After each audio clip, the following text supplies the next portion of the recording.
अभी अनाउंसमेंट हुई है इसी हफ्ते कि 4 एस्ट्रोनॉट्स जो हैं वो उन्होंने पिक किए हैं कि जो आर्टेमिस 3 उसके लिए वो जाएंगे। अभी तक अमेरिका जो है वो वापस चांद पर नहीं गया। आर्टेमिस 1 जो है वो चांद के गिर्द चक्कर लगा कर आया, मगर वो क्रूड मिशन नहीं था, उसमें कोई क्रू मौजूद नहीं था। आर्टेमिस 2 जो भी कुछ महीनों पहले वो चांद के पास से चक्कर लगाकर वापस आ गया, और लेकिन वहाँ पर लैंडिंग नहीं हुई। और अब आर्टेमिस 3 जो है ये स्केड्यूल्ड है मिड 2027 में। वो चांद पर नहीं जाएगा, बल्कि वो एक तरह से डॉकिंग की प्रैक्टिस करेगा ज़मीन के ऑर्बिट में। जो तमाम यानी कि जो स्टेप्स हैं लैंडिंग के वो करेगा, लेकिन ज़मीन के ऑर्बिट पे। और फिर ख्याल ये है कि आर्टेमिस 4 जो है या आर्टेमिस 5 वो 2028 के आखिर से पहले वो जाएगा, जो कि इंसानों को, एस्ट्रोनॉट्स को वो चांद पर लेके जाएगा। मैं इस सिलसिले में एक और वीडियो बना चुका हूँ, आप वो चेकआउट करें, जो कि ज़रा क्रिटिकल था आर्टेमिस और एक लिहाज से जो कॉन्ट्रैक्टर्स हैं उसके, उनका जंग से क्या ताल्लुक है। यानी कि ये सारे मिलिट्री कॉन्ट्रैक्टर्स हैं और साथ में वो रॉकेट्स भी बनाते हैं जो स्पेस में जाते हैं, तो इसको स्पेस वॉशिंग भी आप एक लिहाज से कह सकते हैं। तो ये चीज़ मैं सामने रखना चाहता हूँ कि मैं क्रिटिकल हूँ ओवरऑल इस किस्म के मिशंस जिसमें इस किस्म की ऑर्गेनाइजेशन या कॉरपोरेशन या कंपनीज जो हैं वो इन्वॉल्व हैं। लेकिन हम कहाँ जा रहे हैं इसके सिलसिले में भी पता होना चाहिए। ऑब्वियसली जो 2028 की जो डेट है वो प्रेसिडेंट ट्रंप की टर्म, अगर वो उसके बाद दोबारा नहीं रह गए, उसका इख्तिताम है। और चीन का प्लान ये है कि वो 2030 से पहले उसने टाइकोनॉट्स, जो चाइनीज़ एस्ट्रोनॉट्स होते हैं, वो उनको वहाँ पर लैंड करेगी। तो क्या इसमें मेरे व्यूज़ हैं? तो पहली बात तो ये है कि आर्टेमिस 3 के जो एस्ट्रोनॉट्स हैं वो चारों मर्द हैं। मेरा ख्याल है कि डाइवर्सिटी रखनी चाहिए, ख़वातीन को होना चाहिए, क्योंकि अपोलो प्रोग्राम में कोई खातून शामिल नहीं थी। तो मेरा ख्याल है कि ज़रा थोड़ा सा ज़रूरत है इस चीज़ को बैलेंस आउट करने की। नेवरथलेस इसमें एक एस्ट्रोनॉट जो है वो एल साल्वाडोर का है, साल्वाडोरन एस्ट्रोनॉट है, पहली दफ़ा। एक इटालियन है जो यूरोपियन स्पेस एजेंसी की तरफ से है, वो भी पहली दफ़ा। सो दैट्स इंटरेस्टिंग एक्चुअली, वो एक थोड़े सा वो उसमें लेके आते हैं। लेकिन क्या ये टाइम फ्रेम जो है 2028 तक का, डज इट मेक सेंस? तो इसी अनाउंसमेंट्स के साथ नासा ने यह भी अनाउंस किया कि जो उनके रोबोटिक्स मिशंस थे वो कैसे जाएंगे। आप खाली चांद के ऊपर पहुंचेंगे नहीं, क्योंकि अब की दफ़ा जो इरादा है 60s और 70s के बाद वो परमानेंट बेस का है। और बेस का ये मैं पहले भी मैं जिक्र कर चुका हूँ, एक और वीडियो है कि साउथ पोल की तरफ चांद के क्यों जाने का इरादा है।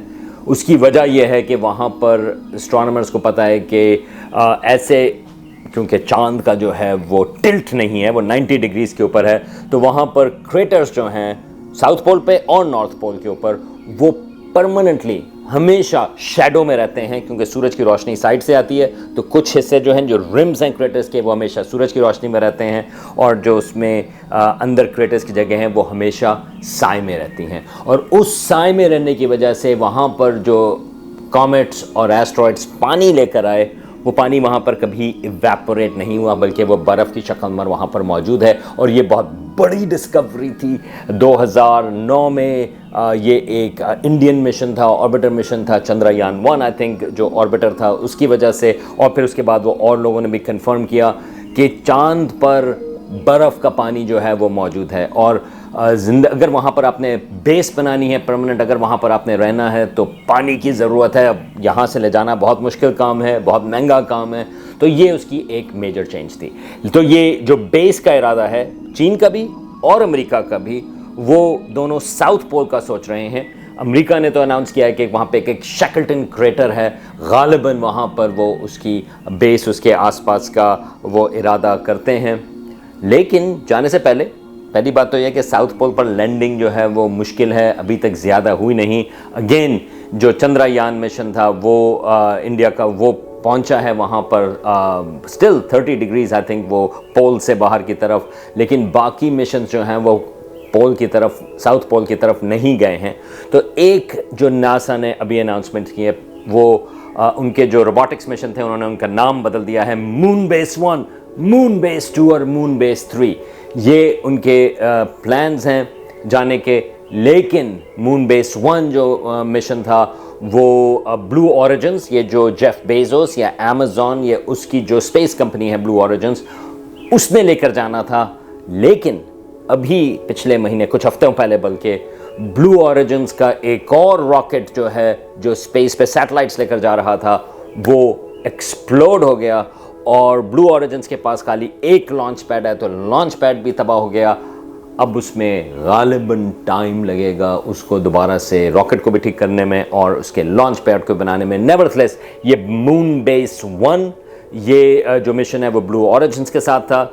दूसरा मिशन मून बेस 2, ये भी उसके बाद का प्लान है। सेकंड, ये जो रोबोटिक्स मिशन है उसमें वो जहाँ तक मेरा ख्याल है, मैं ज़रा अपने नोट्स भी मैं साथ में ज़रा चेक कर लूँ, तो वो एस्ट्रोबॉटिक टेक्नोलॉजी वो उसको दिया गया था और कि वो उसको लेके जाए। लेकिन ये जो एस्ट्रोबॉटिक टेक्नोलॉजी है उनका एक मिशन पिछले साल 2024 में, इनफैक्ट 2 साल पहले, वो चांद पर जा रहा था मगर वो कामयाब नहीं हुआ और वो वहाँ पर नहीं पहुँचा। तो अभी तक उनका भी सक्सेसफुल लैंडिंग नहीं हुई। बल्कि मैं ये कहूँगा कि नासा को भी ये चीज़ पता है, क्योंकि अभी ये जो एस्ट्रोबॉटिक टेक्नोलॉजी है उसका एक और मिशन चांद के ऊपर जाने वाला था। नासा का एक पेलोड, एक बड़ा इंपॉर्टेंट पेलोड वाइपर के नाम से, जो ये जो साए के इलाके हैं परमानेंटली वहाँ उसके आसपास पोलर रीजन्स पे, उसने उन चीज़ों को एनालाइज करना था। तो नासा ने कहा कि अच्छा आप अपना स्पेसक्राफ्ट तो भेज दें, लेकिन ये जो हमारा इंस्ट्रूमेंट है उसको ना लेकर जाएं। तो वो भी उन्होंने अब जो है वो ब्लू ऑरिजिन्स को दे दिया है, जिसमें और डिले हो रही है। लेकिन एस्ट्रोबॉटिक्स टेक्नोलॉजी जो है वो अब उस पेलोड को नहीं लेकर जाएगा। और फिर मून बेस 3, ये तीसरा रोबोटिक्स मिशन था, जो एक और कंपनी है इंट्यूटिव मशीन्स, वो उसको दिया गया था। और इंट्यूटिव मशीन्स के भी 2 मिशंस थे 2 साल पहले, वो दोनों वहाँ पर चांद पर लैंड किए, मगर वो बेसिकली सीधे लैंड नहीं हुए बल्कि वो नीचे ज़रा गिर गए। तो अभी पता नहीं कि उसकी सक्सेस कैसे होगी। तो क्या ख्याल है इस सिलसिले में? चांद पर लैंडिंग इतना आसान काम नहीं, इट्स कॉम्प्लिकेटेड। अगर आप चीप करना चाह रहे हैं, 60s में तो 70s में तो बहुत पैसे लगाए थे, तो वो तो हो गया था। लेकिन अगर आपने चीप करना है तो मुश्किल है। रशिया का मिशन जो है वो 3 साल पहले वहाँ पर वो नाकाम रहा था। जापान का मिशन है वो नाकाम रहा था, और ये जो मैं प्राइवेट कंपनीज का बता रहा हूँ। लेकिन अगर एक मुल्क है जो कंसिस्टेंटली सक्सेसफुल रहा है वो चीन है। उसने 2013 में पहला मिशन वहाँ पर भेजा, 2019 में, 2020 में उन्होंने जो मिशन भेजा था वो सैंपल लेकर आया था चांद की जो नियर साइड है जो हमें नज़र आती है वहाँ से, और फिर 2024 में वो सैंपल लेकर आया जो चांद की फार साइड है जो हमें नज़र नहीं आती वहाँ से, जो कि अमेजिंग अकम्पलिशमेंट थी।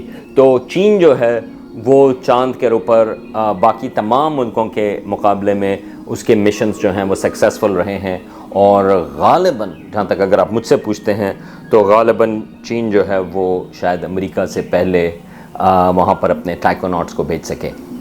इन तमाम चीज़ों का क्या फ़ायदा है? मुझे जो इसमें थोड़ा सा मसला नज़र आता है वो ये है हम कि क्यों जा रहे हैं, मकसद क्या है। अगर वहाँ पर बेस बनानी है तो हम जिम्मेदारी के साथ बनाते हैं या नहीं बनाते। कंपनीज़ के ऊपर मेरा ट्रस्ट जो है वो कम है। स्पेसएक्स, उसके पास भी कॉन्ट्रैक्ट है बाय द वे नासा का, ये जो लैंडिंग वहाँ पर होगी वो उसमें स्पेसएक्स और ब्लू ऑरिजिन इनका कंबाइंड वो है। तो क्या उनके ऊपर ट्रस्ट कर सकते हैं? मैं तो नहीं करता, मुझे तो उसमें काफ़ी शक की बात है।